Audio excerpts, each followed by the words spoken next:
Okay, I'm making this video just to help with some of the more challenging problems in section 7.1 and 7.2. Here's from 7.1, and this problem is different from the rest because rather than telling you an original value and a new value and then saying find the percent, they switch it up. They give you the original and the percent, and they say find the new value, right? So it's kind of like doing the problem in reverse. Okay, they're giving you different information, having you go backwards. So let's start this on the next page. Okay, and so this problem is really two parts, and then it asks you for some information. Okay, it says you start out with a square size 100, so it gives you a 100 here, and then there's also a 100 here in this first square.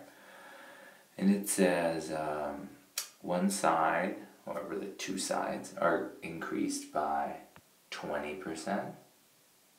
Okay, and that says the other sides are reduced by 25%. So we need to figure out two things. We need to figure out what 100 plus 20% is, and then we need to figure out what 100 minus 25% is. And now this 25% is of the original, of 100, and of 100. And they chose easy values for this on purpose. Okay, the easiest way to remember this, and the way that most people choose to do it, is they say, okay, let's find 20% of 100. Okay, they write 20% as a decimal since you're allowed to use a calculator. Okay, and so this is 0.20. Of, in math, always means multiply. You're taking a chunk out of 100. So you multiply this 0.2 times 100, and you get 20.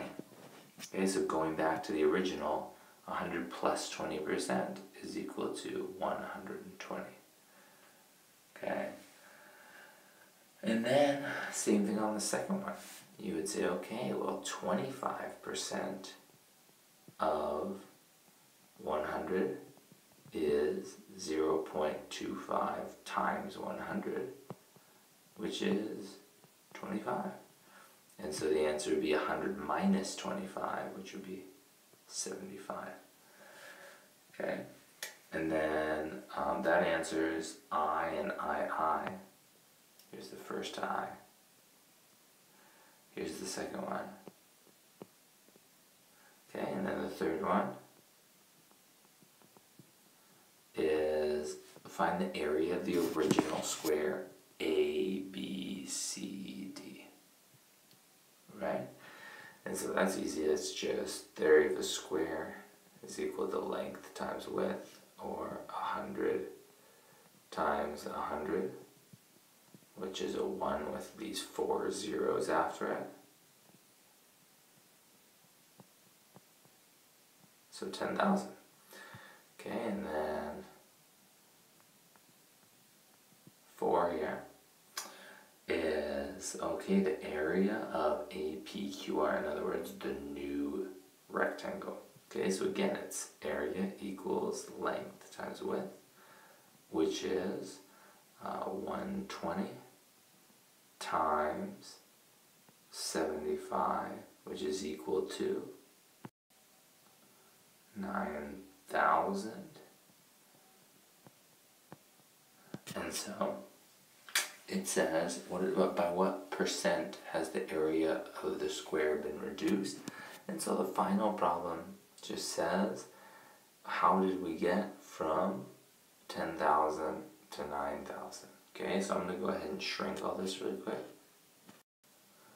Okay, and so we just say, alright, well, to find the percent change, this is for part B. Okay, percent change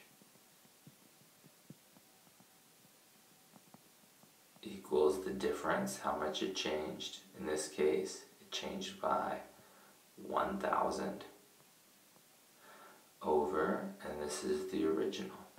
Okay, and the original in this case, it started with 10,000.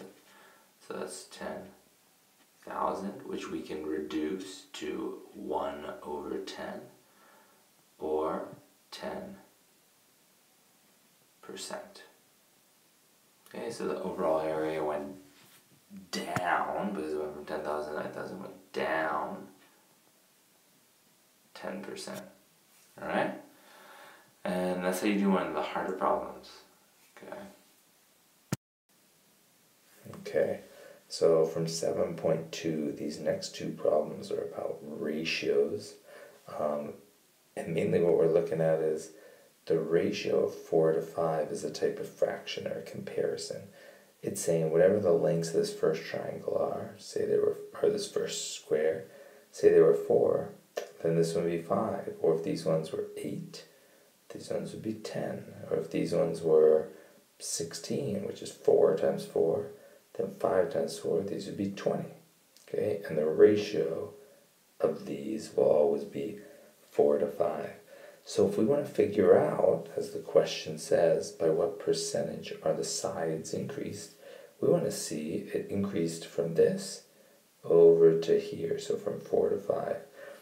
And the nice thing with ratios is it won't change. It went up by 1, which is a quarter of the original. In the next one, from 8 to 10, it went up 2, which is a quarter of the original, and so on and so forth. Okay, so if we want to figure this out, we say the percent change is equal to the difference over the original, written as a decimal, or as a percent. And so the difference is 1 in the first one, from 4 to 5, over the original 4, which is divided 0.25, or 25%. Okay, let's do one more on ratios. Alright, in this case, we're given a three-way ratio between copper, iron, and lead. So as you may or may not know, you can combine metals pretty easily in a lot of different ratios, and when you do, it's called an alloy. And depending on the ratios, the object might conduct electricity better, or it might be softer, harder, whatever you're looking for in a metal.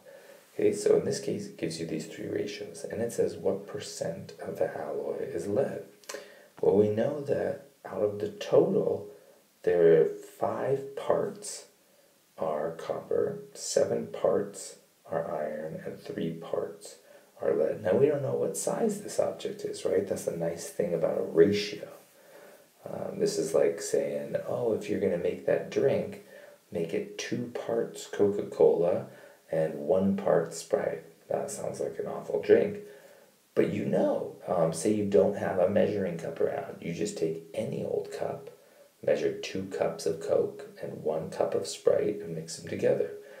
So it's nice that you're not looking for an exact, teaspoon or ounce.